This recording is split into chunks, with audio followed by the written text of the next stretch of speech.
அப்போ உங்களோட முதலீட்டுக்காக தான் போனீங்களா? அவர் ஏன் அப்படி கேட்குறாருன்னா, துபாய்க்கு இந்த 6500 கோடி முதலீடுன்னு சொன்னாங்களா, அந்த 6500 கோடி இவங்க பணம். நான் பல நிகழ்ச்சியில் சொல்லியிருக்கேன்.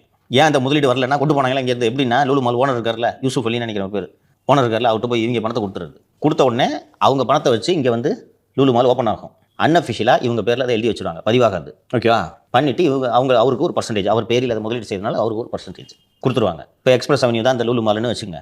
பணத்தை கொண்டு வந்து முதலீடு பண்ணோடனே எக்ஸ்பிரஸ் அவென்யூலேருந்து வர வருவாய் இவங்களுக்கு வந்துட்டு இருக்கும். புரியுதா? வெறும் பணத்தை இந்த ரூம் ஃபுல்லாக அடிக்க வச்சிருந்தா அது வருவாய் ஈட்டி தருமா? மக்கி தான் போகும். மாட்டிக்குவீங்க. இப்படி இதை முதலீடு செஞ்சால் காலத்துக்கும் பட்டத்து இளவரசர் வர வேணாமா? இன்ப நிதிக்கு புள்ள பிறந்து அந்த புள்ளைக்கு புள்ள பிறகுற வரைக்கும் சேர்த்து வச்சிருக்காங்க. அதை சரியான முறையில் முதலீடு செய்யணும்ல. நீ பாட்டுக்கு எல்லாத்தையும் ரூபாய் அடிக்க வச்சிருந்தேன்னா, மோடிக்கு ஒரு 29 வர நேரத்தில் என்ன எல்லாரும் நாட்டில் சந்தோஷமா இருக்காங்க. 500 நோட்டு செல்ல அது பண்ணா என்ன பண்ணுவேன்? ஓடு.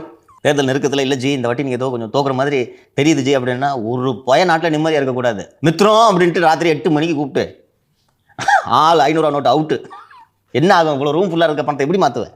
ஏற்கனவே இதே மாதிரி தான் சொல்லாம 2000 நோட்டு முடிச்சு விட்டாங்க. ஒரு சினிமா மாதிரி இந்த அலைஞ்சிருக்கு. அதுக்கு தான் இந்த இன்வெஸ்ட்மெண்ட்.